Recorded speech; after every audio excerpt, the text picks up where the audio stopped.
Chapter 2 Mr. Willy Wonka's Factory.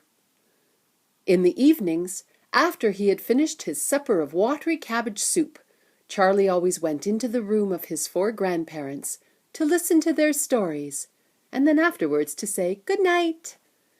Every one of these old people was over 90. They were as shriveled as prunes and as bony as skeletons, and throughout the day until Charlie made his appearance, they lay huddled in their bed, 2 at either end, with nightcaps on to keep their heads warm, dozing the time away, with nothing to do. But as soon as they heard the door opening and heard Charlie's voice saying, "Good evening, Grandpa Joe and Grandma Josephine, and Grandpa George and Grandma Georgina," all 4 of them would suddenly sit up, and their wrinkled old faces would light up with smiles of pleasure, and the talking would begin. For they loved this little boy. He was the only bright thing in their lives, and his evening visits were something that they all looked forward to all day long. Often Charlie's mother and father would come in as well, and stand by the door, listening to the stories that the old people told, and thus, for perhaps a half an hour every night, this room would become a happy place, and the whole family would forget that they were hungry and poor. One evening, when Charlie went in to see his grandparents, he said to them, "Is it really true that Willy Wonka's chocolate factory is the biggest in the world?" "True!" cried all 4 of them at once. "Why, of course it's true! Good heavens, didn't you know that? Well, it's about 50 times as big as any other." "And is Mr. Willy Wonka really the cleverest chocolate maker in the whole world?" "My dear boy," said Grandpa Joe, raising himself a little higher on his pillow, "Mr. Willy Wonka is the most amazing, the most fantastic, the most extraordinary chocolate maker the world has ever seen. I thought everybody knew that." "I knew he was famous, Grandpa Joe, and I knew he was very clever." "Clever?" cried the old man. "Why, he's more than that. He's a magician with chocolate. He can make anything he wants. Isn't that a fact, my dears?"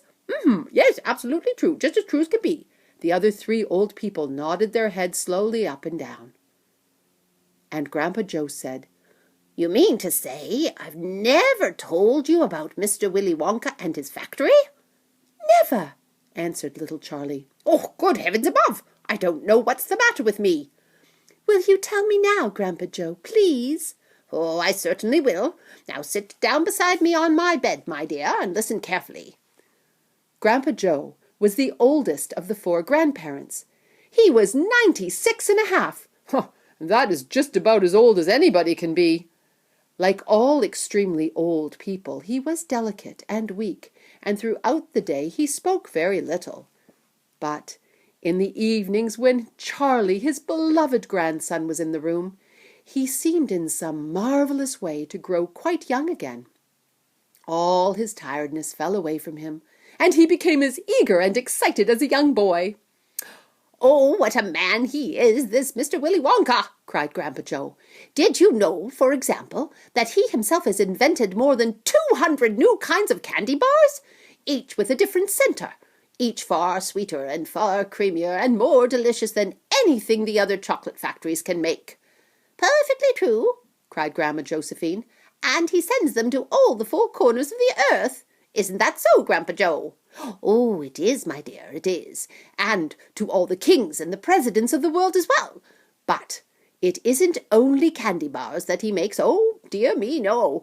He has some really fantastic inventions up his sleeve, Mr. Willy Wonka has. Did you know that he's invented a way of making chocolate ice cream so that it stays cold for hours and hours without even being in the freezer?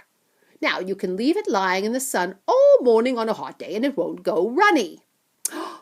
"But that's impossible," said little Charlie, staring at his grandfather. "Of course it's impossible," cried Grandpa Joe. "It's completely absurd. But Mr. Willy Wonka has done it. Quite right. Yes, yes, indeed," the others agreed, nodding their heads. "Mr. Wonka has done it. And then again," Grandpa Joe went on, speaking very slowly now, so that Charlie wouldn't miss a word, "Mr. Willy Wonka can make marshmallows that taste of violets, and rich caramels that change color every 10 seconds as you suck them, and little feathery sweets that melt away deliciously the moment you put them between your lips.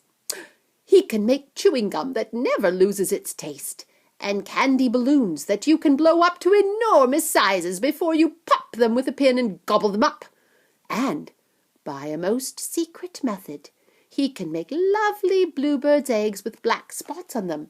And when you put one of these in your mouth, it gradually gets smaller and smaller, until suddenly there's nothing left except a little tiny pink sugary bird sitting on the tip of your tongue.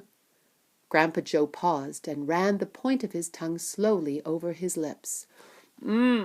It makes my mouth water just thinking about it, he said. Mine too, said little Charlie. But please go on.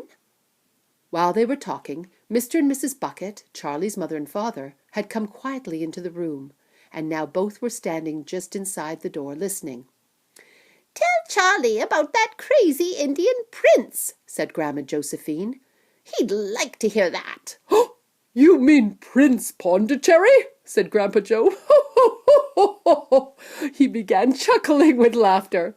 Oh, completely dotty, said Grandpa George, but very rich, said Grandma Georgina. Why, what did he do? Asked Charlie eagerly. Listen, said Grandpa Joe, and I'll tell you.